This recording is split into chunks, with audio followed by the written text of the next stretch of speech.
está levantando aqui uma geração, amém? Louvado seja Deus, uma geração aí despertada, amém? Uma geração que tem recebido realmente, amém? Revelação da palavra do Senhor. Aleluias. Glória a Deus. E fica até um pouco difícil, né? A gente que está um pouco meio parado e de repente, né? A gente vem no meio, né? De tantos jovens e de tantos homens e mulheres que tem aqui, amém? Que tem transmitido a palavra do Senhor com grande excelência.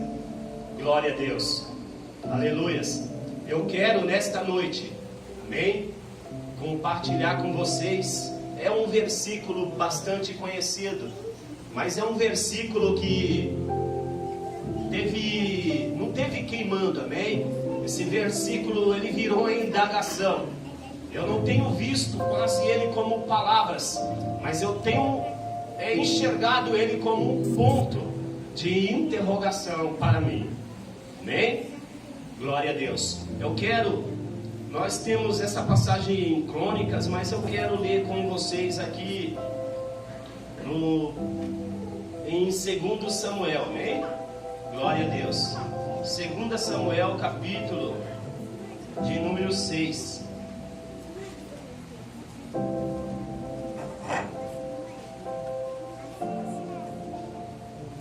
Aleluias. Capítulo 6. Vamos ler o versículo de número 9. Amém? Glória a Deus. Nesta noite eu queria, amém, que todos que puder, amém, exceto aquelas que estiverem com criança, pode ficar, amém, no teu lugar sentado, mas aqueles que puder, amém, eu queria te convidar a você colocar sobre os seus pés, amém, para a gente reverenciar essa palavra. Glória a Deus. Versículo número 6, amém? Todos acharam? Amém. Quem não achou, eu acredito que já está aqui, amém? No telão. Versículo 6 diz assim. Não, desculpa, é o 9.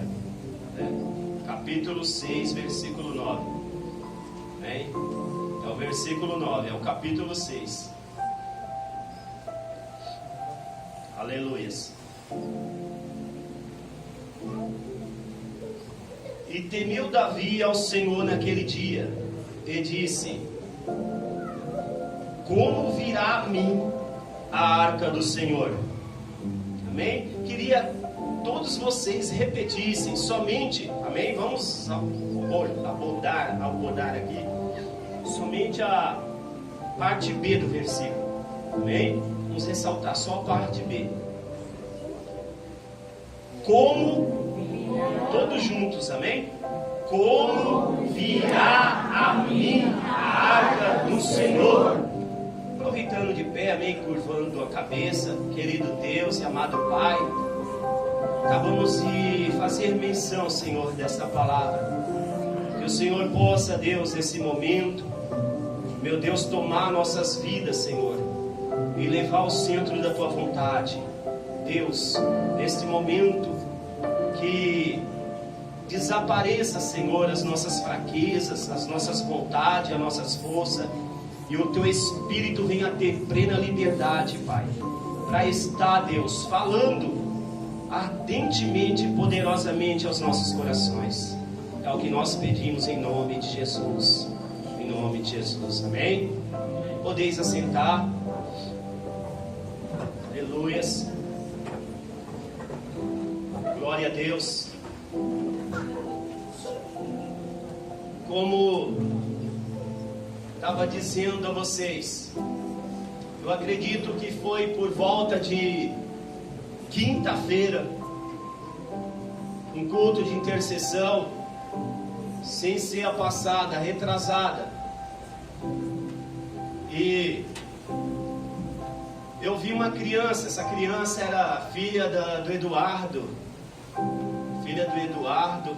era Mariana, e ela estava com a camiseta, e eu li, né, tinha um desenho da arca, E aquilo me chamou a atenção. Eu li: como virá a mim a arca do Senhor? Irmãos, eu não sei por que eu fui ler aquelas palavras, aquela mensagem na camiseta, estampada na camiseta daquela criança. Eu não consegui dormir a noite toda. E aquilo me pegou, começou a me revirar, sabe? Começou a mexer em departamentos dentro da minha vida que eu nunca, talvez eu tinha ainda observado. Aleluias. Porque é uma coisa, como nós vimos aqui, como Davi, ele disse, logo após a arca, o que? Está saindo da casa de Abinadab. Davi ainda temia sim o teu coração, porque bem Davi soubera o que tinha ocorrido, que quando Davi teve o que? Não que ele estava errado, mas um dia ele teve um desejo, sabe? A qual ele quis cumprir, um desejo que talvez nunca passou na mente, nunca passou ao coração do rei antepassado de Saul. Do que? De trazer novamente a arca de Deus, que simboliza e representa a presença do Senhor. E Davi, ele teve o que? Esse anseio, esse despertamento, porque Davi não era um homem qualquer. Não, Davi não era um que simplesmente foi escolhido a dedo de alguém, não. Muito diferente de Saul. Saul sim, foi o primeiro rei de Israel, porque o povo pediu um rei, e Deus então concedeu Saul, deu Saul como rei. Mas nós vemos que Saul, ele deixou de buscar a Deus, e Deus precisou ainda o quê? De ir um dia visitar a casa de uma família. Quando talvez eu queria que vocês prestassem um pouco de atenção, redobrassem a atenção nessa noite, porque Deus, ele tem mistérios, irmãos, para cumprir, e muitas das vezes não é simplesmente dentro da igreja. Deus, ele sempre recomeça dentro das casas. O negócio de Deus é sempre com famílias. E eu vejo que desde quando, o momento a qual, quando Davi, ele teve o que? Esse desejo de fazer o que Saul não conseguiu. Porque de uma só vez os filisteus mataram 30.000 homens de Israel. Mas a vergonha não foi essa. Não, o desprezo para o povo de Deus não foi esse. O que nós podemos contemplar da história, que a vergonha foi porque o que? Os filisteus capturaram, sequestraram a arca da aliança de Deus. Simplesmente, talvez não foi porque 30.000 homens foram abatidos numa guerra, e entre eles os filhos do sacerdote. Não. O desprezo para o povo de Deus naquele dia, naquela vez, foi quando a arca do Senhor, ela foi capturada, ela foi sequestrada pelos adversários.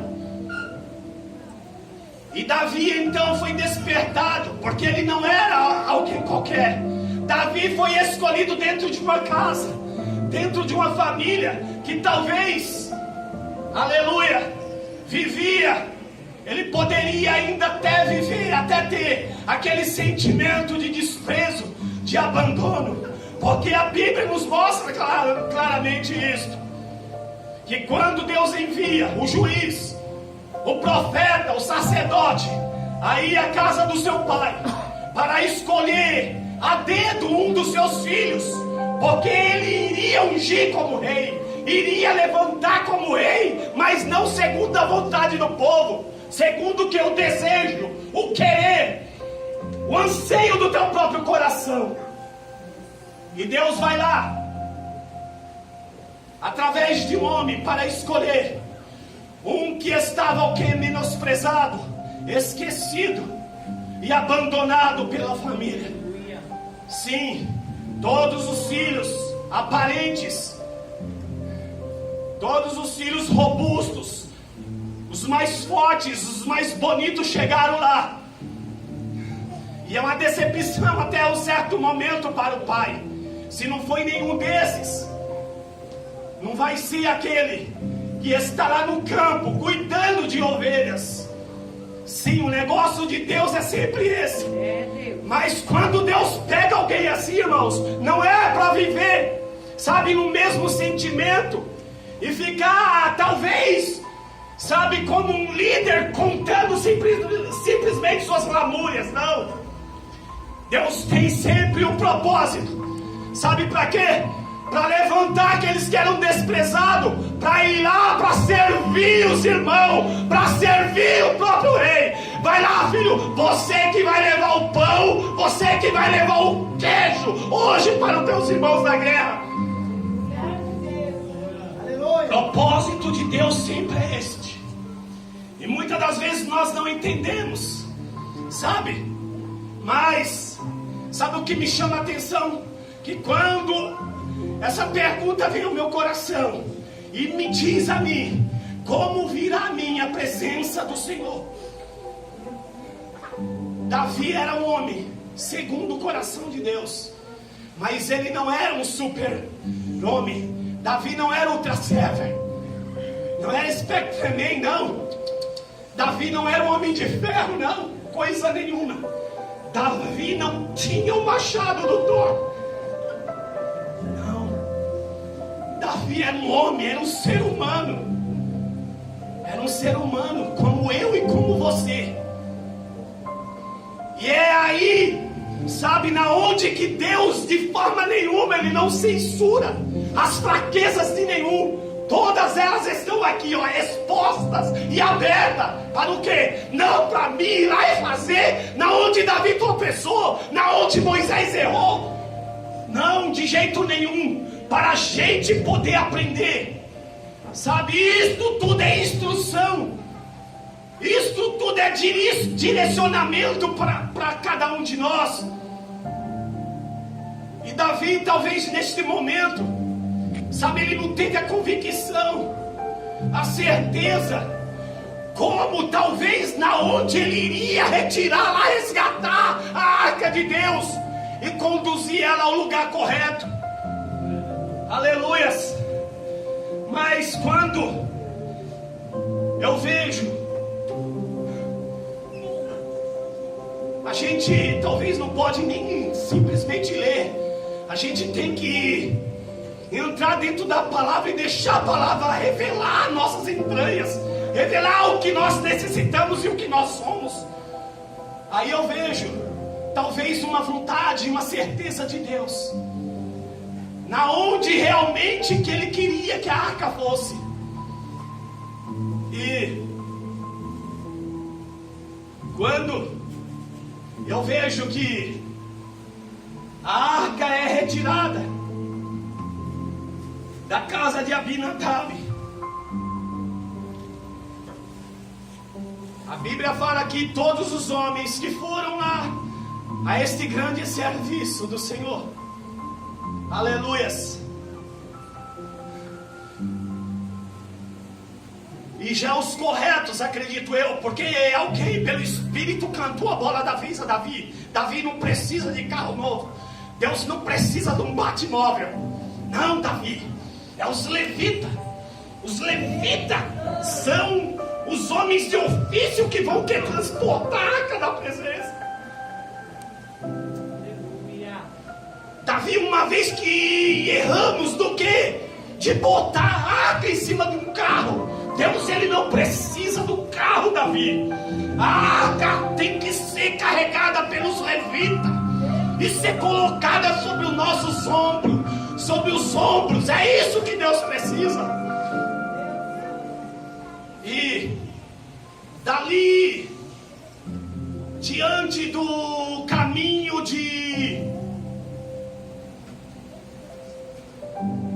da onde a arca iria sair, nós vemos que tinha um percurso, segundo alguns estudiosos, de 20 quilômetros. De 20 quilômetros. Aleluias.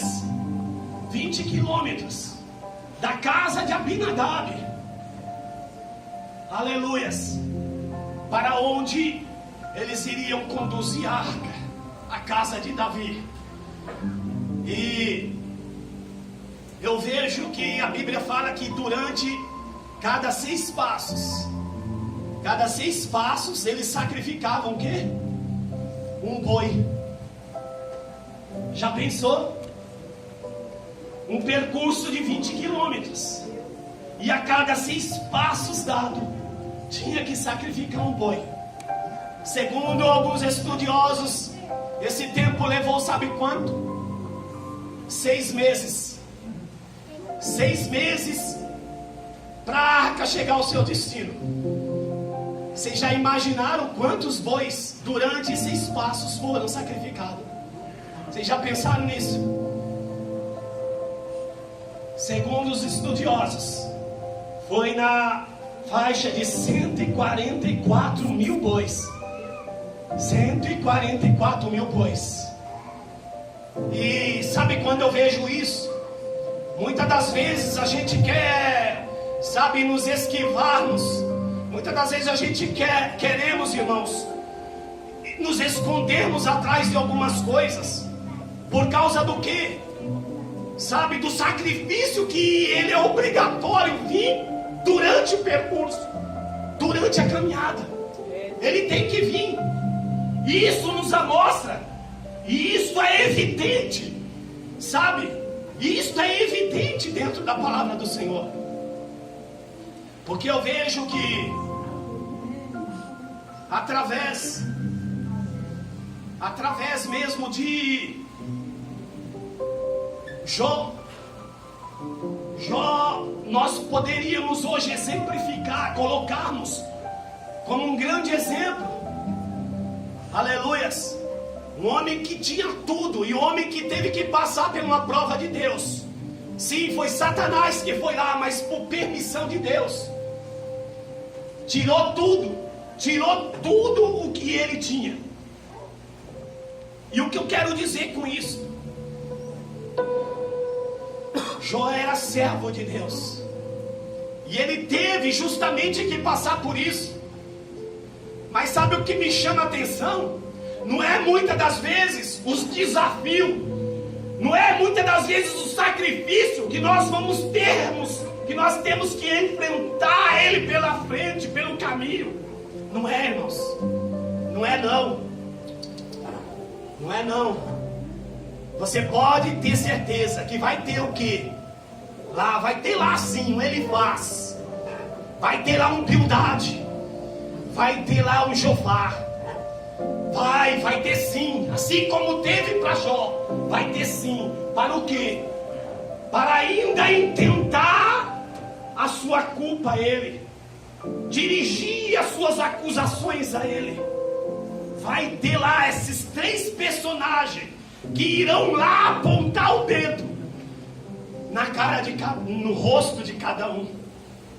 Pode ter certeza.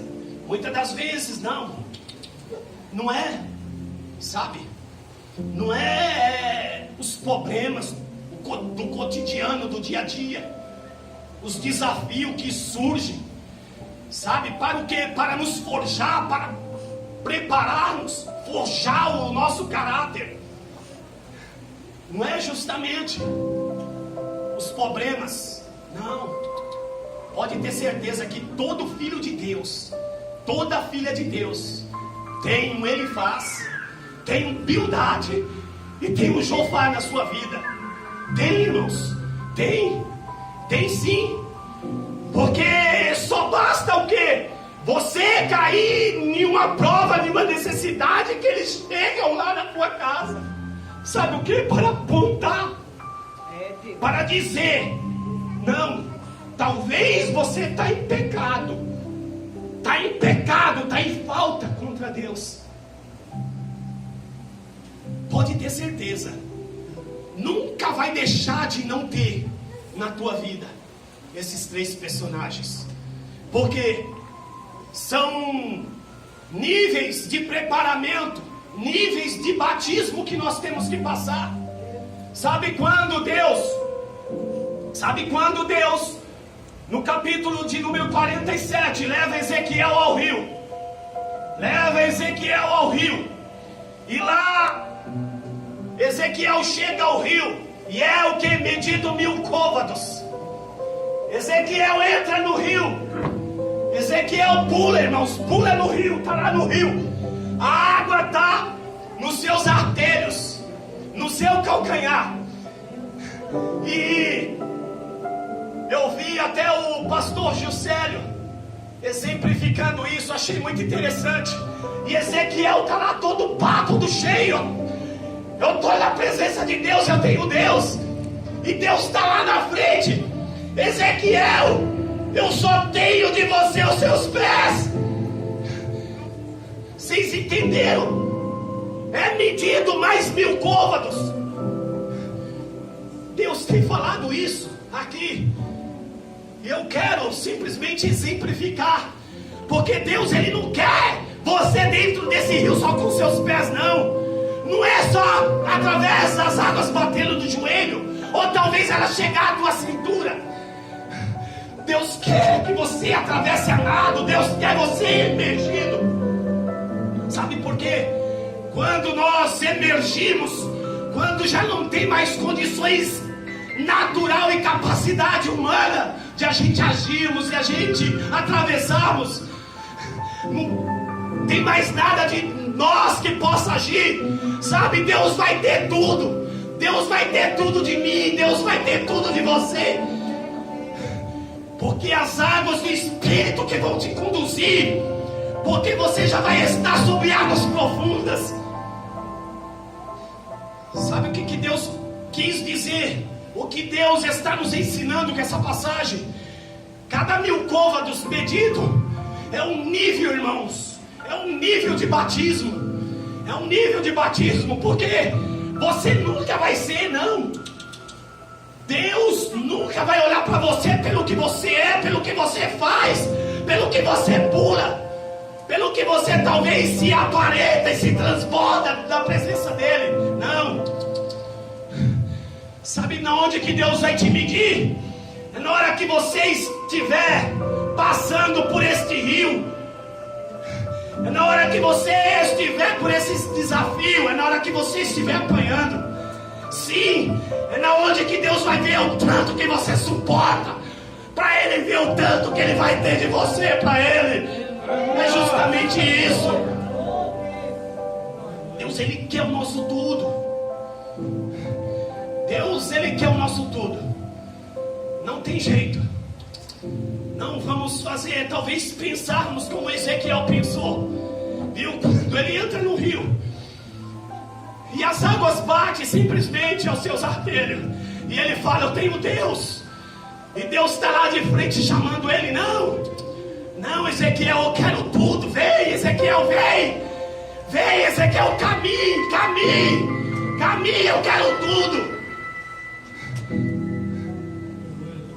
Para você ir ao céu, para você chegar ao céu, você tem que ir ao inferno. Não tem jeito. Jesus provou isso.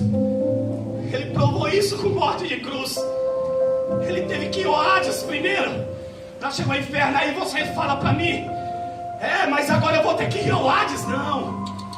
Eu estou falando que as provações, os níveis que você vai ter que passar aqui, os desafios, para ver o tanto que você pode suportar, para Deus o que te forjar, para Deus te preparar, para Deus te capacitar. É justamente isso que Ele requer de nós. Aí eu vejo tanto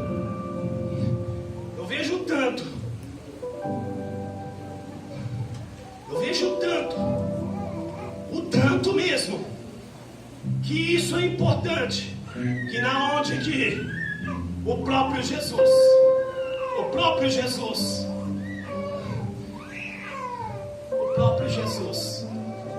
para Ele é o céu. Ele provou isso, Ele mostrou isso. E se Ele fez isso, sabe o que Ele quis dizer? Se eu conseguir, vocês conseguirão também. Vocês podem também. Aleluias. Porque o reino, ele nunca é no individual. Não, o reino nunca é para si. Nunca é para si. Quando a arca saiu e depois ela foi parar na casa do Geteu lá, de Obed-Edom, a Bíblia fala que lá ela ficou 3 meses. E o que aconteceu? Porque Davi ainda não tinha percebido. A arca não precisou ir para a casa de Davi, para Jerusalém, não. Bastou ela ir na casa de uma família, na casa de alguém que precisava do quê? Da presença do Senhor só. E quando a arca chega na casa de Obed-Edom, irmãos, sabe aquilo que estava tudo em escuridão, em trevas? Raia a luz, sabe? A despensa de Obed-Edom, eu acredito que a esposa dele, meu Deus, que prova, todo dia ia lá, abriu o armário e não tinha nada. Depois que a arca chegou lá, marido, não dá mais para fechar a porta do armário. Mulher, eu nem te digo, tu viu na minha roça o tamanho das abóboras? Irmã, o pé de mexerica está topado no chão. Tem tanta mexerica, tanta laranja. Irmã, a roça está uma bênção. Os aipim, macaxeira, mandioca. Irmã, minha esposa está estrumbando, está brotando, está saindo da terra. A arca de Deus tinha sido introduzida no lugar que Deus queria revelar, no lugar que Deus queria ensinar, na casa de uma família. Deus mudou todo o cenário durante 3 meses na casa de Obed-Edom. Como virá a minha presença do Senhor? Como virá a minha arca do Senhor? Deus, Ele conta. Deus, Ele conta, irmãos, com cada um de vocês. Com cada um de vocês. A arca hoje ela é ambulante. A arca hoje tem 2 pernas. A arca hoje é cada um de vocês. Olha aí para quem está do teu lado. Diga, mas diga como profeta: eu sou o motivo, eu vou ser a razão do teu sucesso. Olha para ele, fala como profeta, como homem e mulher de Deus. Você é a arca de Deus, Deus conta com você. Deus conta contigo. Deus, Ele conta contigo. Agora uma coisa que você tem, irmãos, que aprender: que os desafios, sim, vão vir. Os momentos difíceis vão vir, sim. Aleluia. Louvado seja o nome do Senhor. Bendito seja Deus. Olha, nós já estivemos no Piauí ano passado. Ficamos lá 7 meses, irmão, para preparar a igreja. Os líderes, né? Tanto de São Domingos, Vera Mendes e Itainópolis. Amém? Lá no Tadelk. Para o quê? Passarmos um povo que tinha lá um encontro com Deus. Isso aconteceu em dezembro. Uma equipe saiu daqui, sabe disso. Passamos quantas mulheres? Quem lembra? 42 mulheres e 38 e 38 homens. Irmãos, o encontro acabou num domingo. Quando foi na segunda-feira, nós estávamos ali numa comunhão entre os irmãos. Saímos meia-noite da casa desses irmãos. Isso na segunda-feira. E Deus naquele dia deixa já essa indagação, sabe? Esse ponto de interrogação dentro de mim. E eu busquei meu filho, que ele tinha terminado o 3º ano, estava com os amigos, tinha pedido lá na escola do lado, lá perto. E quando daqui a pouco nós descemos, já era meia-noite e pouco. E ele estava com a moto da igreja, uma das motos da igreja. Minha filha desce do carro para ir com ele, mas eu nem percebi. E nisso eu parei o carro e eu falei, vai na frente, eu estou indo atrás. E ele foi indo, eu andando com o carro, e na estrada tem uma curva. Quando eles me somem da minha vista na curva, eu desço, e quando eu olho, eu vejo a Gabriele no chão, ele do lado, a moto do outro, caindo, e a moto pegando fogo, riscando no asfalto. E eu falava, meu Deus, socorre Jesus, tem misericórdia, tem misericórdia, tem misericórdia. E quem viu, a Gabi se machucou muito, mas esse não é o caso que eu quero vos dizer. Sabe, muitas das vezes o que mais dói, sabe o que mais dói? Eu falei, Jesus,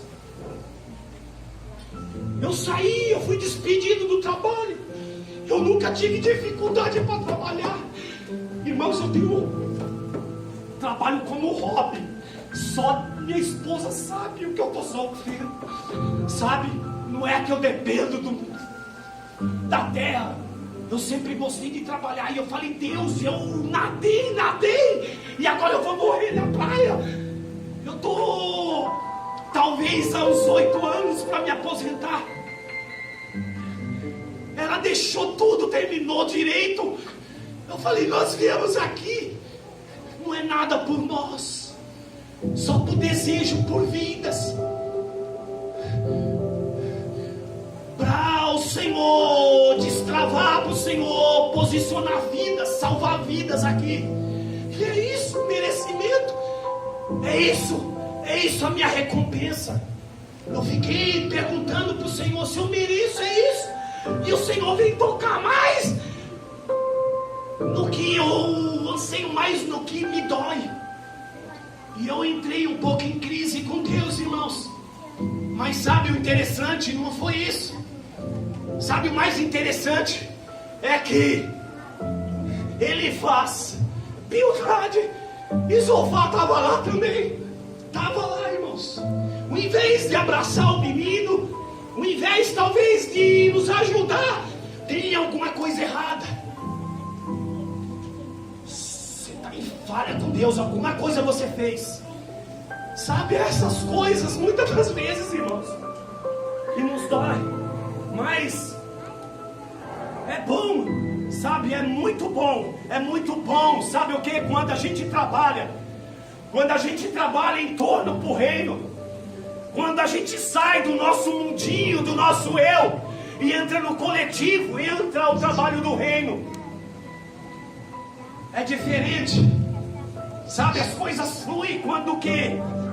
A gente vai cuidar do que não é nosso, né, do que é dos outros. Foi que nem José, vocês pensam que isso foi fácil? Maria chegar a José, eu tô grávida, como que pode? José engolir aquilo. Maria, eu nunca me deitei contigo, Maria. Eu sou servo de Deus. Eu sou servo de Deus, Maria. Eu nunca me deitei contigo, eu nunca tive relação contigo. Como tu fala uma coisa dessa? Sabe o que ele fez? Ele foi pro TSD. Ele foi pro particular com Deus. Ele foi falar com Deus. E o que aconteceu? Deus começou a falar com ele. Sabe por quê? Porque ele falou, não, Maria, nós estamos juntos, eu vou carregar, Maria. Eu estou contigo, Maria. Eu estou contigo. Se for para falar mal de você, eu estou junto, eu vou apanhar contigo. Sabe por quê? Ele começou a carregar algo talvez que não era dele. E o que começou a acontecer? Ele começou a andar só através de revelação. Porque ele foi a serviço do reino de Deus. E como ele entrou a serviço do reino, Deus começou a revelar para ele. Aí vocês podem perceber, já não é mais com Maria que Deus precisa falar através de Gabriel. É com José. Era daqui José.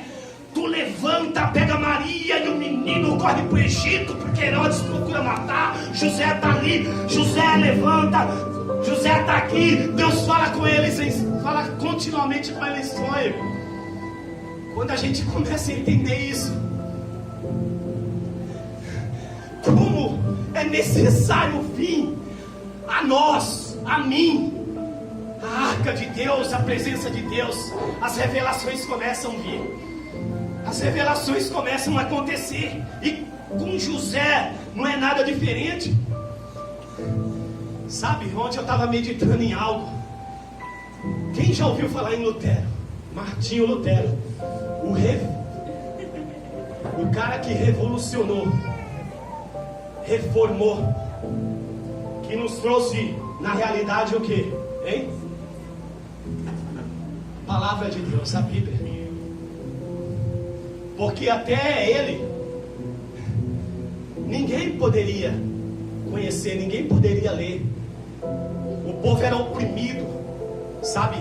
A religião castigava, a religião destruía, massacrava o povo, sabe? Comprava salvação através de indulgências, sabe? Agora vocês pensem, irmãos, um cara para receber algo de Deus tão profundo, foi lá mais ou menos em 1500 e pouquinho. Agora vocês pensam, quando eu olho para a história de Lutero, eu vejo a mesma coisa essa passagem, sabe? Porque Lutero, ele teve o que? Que botar como homem de Deus a opinião dele. Não. Isso é o que a igreja de Roma, o que o Papa fala. Mas a igreja não está acima da palavra de Deus. Eu não obedecerei, eu não servirei mais nada além do que a própria palavra de Deus. Lutero, ele sustentou, ele segurou isso. Vocês pensam que o diabo não veio, lutou contra ele, tentou intimidar ele? Não veio várias cadeias e intimidações, e ele teve que lutar contra a força dele, sabe? Para simplesmente o quê? Tentar colocar algo que Deus colocou, que Deus revelou, irmãos, ao coração dele. Só que teve um sacrifício durante esse tempo. Talvez muitos não sabem. Sabe? A perseguição que ocorreu, alguns não entenderam que estavam do lado dele e pensaram que ele veio o quê? Para destruir, para derrubar a igreja. E não era isso. Ele queria simplesmente reformar a igreja, sabe? Trazer a palavra do Senhor na sua essência, dentro do que? Do espaço que nós temos que trabalhar. Vocês sabem qual é esse espaço? Ele se chama-se verdade. Verdade. Dentro desse espaço que se chama-se verdade. E aproximadamente entre os camponeses, a qual que eles entraram numa batalha, numa guerra, numa matança, foi uma oficina, sabe? Foi um açougue. Morreram, sabe? Diante disso que queimou no coração dele, aproximadamente 100.000 pessoas. 100.000 pessoas. E depois, como que foi? Pensa ele como homem, para dizer, por causa disso, por causa de mim, por causa dos meus livros, dos meus manuscritos, da palavra que eu trouxe para o povo a verdade. Olha quantos mortos, olha o que aconteceu. Mas através disso, eu não sei contar o tanto de bilhões de igrejas que estão aí pregando o evangelho, falando da palavra. Bendito seja o nome do Senhor.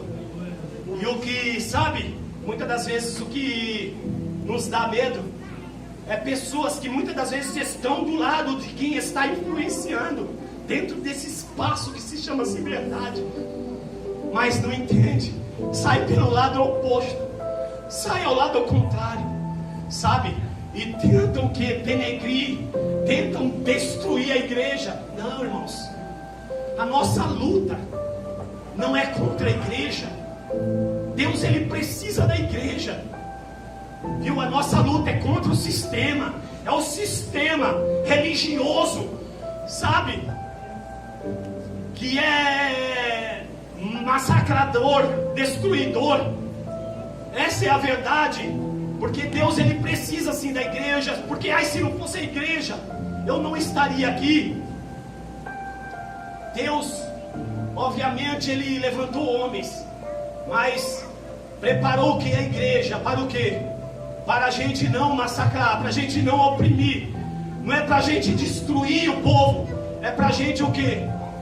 Trazer segurança. Estão entendendo? Para a gente trazermos segurança. Segurança. Louvado seja o nome do Senhor. Aleluia. Muitas das vezes a gente nos confundimos, sabe? Nos confundimos. Pensamos igual está surgindo. Não, Deus não. Eu falo, sabe por quê?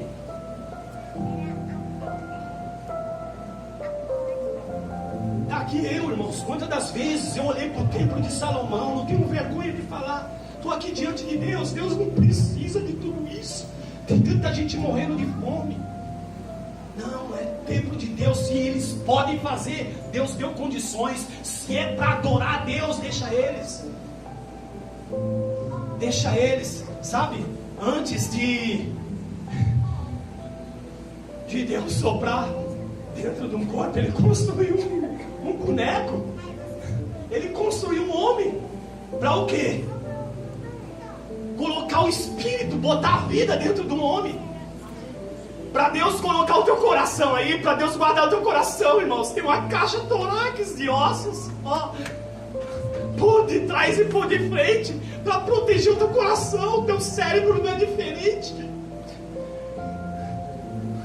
Deus construiu as estruturas. Olha, teu cérebro precisa de um crânio. Para o quê? Para proteger ele.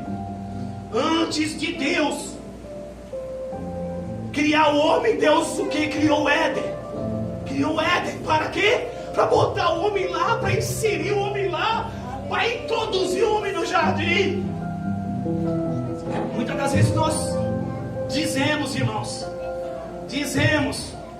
que somos líderes, que somos imitadores, seguidores, gospel, evangélicos cristãos, e estamos errando, irmãos. Estamos batendo nessa mesma tecla, sabe? Estamos fazendo a mesma coisa ou até pior. Vocês estão entendendo? Como virá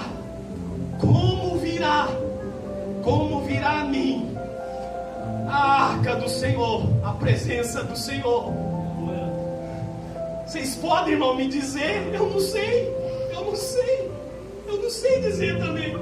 Sabe por quê? Deus um dia pegou um homem de mais alto nível, um homem que alcançou os mais altos níveis, patamares espirituais, na escala espiritual, Ezequiel. Levou ele lá num cemitério e falou: Ezequiel, poderão viver esses ossos secos? Aleluia. Não sei não, Deus, sei de nada. Não sei, o Senhor sabe. Só o Senhor que sabe. O Senhor que sabe. Como vai chegar a nós, irmãos, a presença do Senhor, como virá? Eu não sei vos dizer, eu não sei vos ensinar, eu não sei vos informar, mas a palavra, ela nos traz, amém, esse direcionamento, ela nos ensina. Bendito seja Deus, porque muitas das vezes nós não crescemos e queremos fazer as coisas do nosso jeito, né? Davi, nós se apegamos muitas das vezes com tantas coisas que quando, irmãos, a arca estava chegando à casa de Davi em Jerusalém, o que Davi fez? Arrancou a coroa, arrancou a estola real, as vestes real, e ficou o quê? Só de linho. Hein? Davi ficou só do quê? A Bíblia diz isso, irmãos.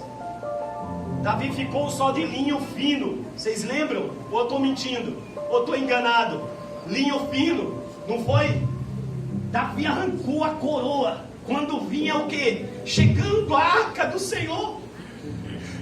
Davi, o que Davi nos ensina, irmão? Que não precisa muitas das vezes nós queremos ser crente, usar roupa de crente, carregar a Bíblia, usar a gravata, sabe? Viver com a Bíblia debaixo do braço, ter aparência de crente, mas nós não temos nada de filhos de Deus, não sermos nada. Davi falou: não é minha coroa, não é minhas vestes reais, linho fino somente. Significava e simbolizava atos de justiça. Manifesta então, Senhor, a tua justiça. E foi justamente da forma que ele recebeu. E quando a gente está, irmãos, no propósito, quando a gente, sabe, está na vontade do Senhor, é diferente. Está lá a esposa dele, quando ele sai de lá e chega à casa de sua esposa, filha de Saul, Mical se escandaliza. Mical fala: como que pode? Lá, quase nu, dançando com as esposas dos teus servos. Davi simplesmente liberou uma palavra, e Mical nunca concedeu filhos a ele. Porque quando nós estamos num ambiente de glória, quando nós estamos num lugar, sabe, espiritual, seja negativo, seja positivo, se nós estivermos no propósito e na vontade de Deus, tudo que você liberar, depende do ambiente que você estiver, pode ter certeza que vai acontecer. E foi o que aconteceu com Mical. Louvado seja o nome do Senhor. Aleluias. Muitas das vezes a gente não entendemos as coisas nas nossas imaturidades, sabe? Nas nossas imaturidades. Eu me lembrei, sabe, de algo? Eu ouvi um testemunho muitos anos atrás. Ele chama-se, eu acredito que está vivo, servo de Deus, pastor Salles. Esse irmão, ele era um dos líderes do CV lá no Rio de Janeiro. Ele era conhecido, vulgo, como Ligeirinho. Um grande bandido ele era. Irmãos, pensa num cara que foi usado por Satanás. Ele matou uma irmã dele de sangue, com atos de crueldade. O cara era usado pelo demônio. Uma vez ele se encontrou com Jesus, sabe? Só que ele não entendia. Aí todos os presos novos que chegavam na penitenciária, os agentes falavam: manda lá para a cela dos crentes. Aí chegava lá, por quê? Os agentes falavam isso, porque todo preso novo que chegava lá, um dava uma gravata no preso. Chegava lá, um dava uma gravata e falava: você tem que aceitar Jesus agora. E se o cara não aceitasse, ele estava frito. Ele aceitava Jesus e imediatamente, o que eles faziam? Ele ia lá, os pastor Salles, ligava o chuveiro e batizava o cara ali mesmo, debaixo do chuveiro. Fazia o batismo lá em nome do Pai, do Filho e do Espírito Santo. Sabe? Muitas das vezes nós fazemos coisas, irmãos, sem o quê?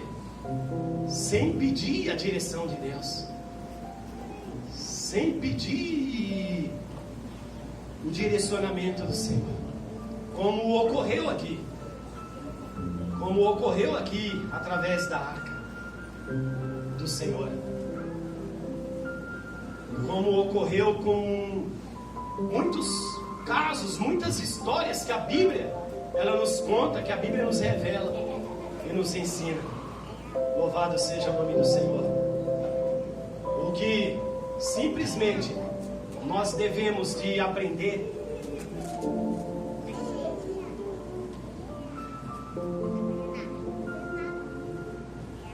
que não é pecado, irmãos, Não é pecado a gente ser homem. Não é pecado de jeito nenhum.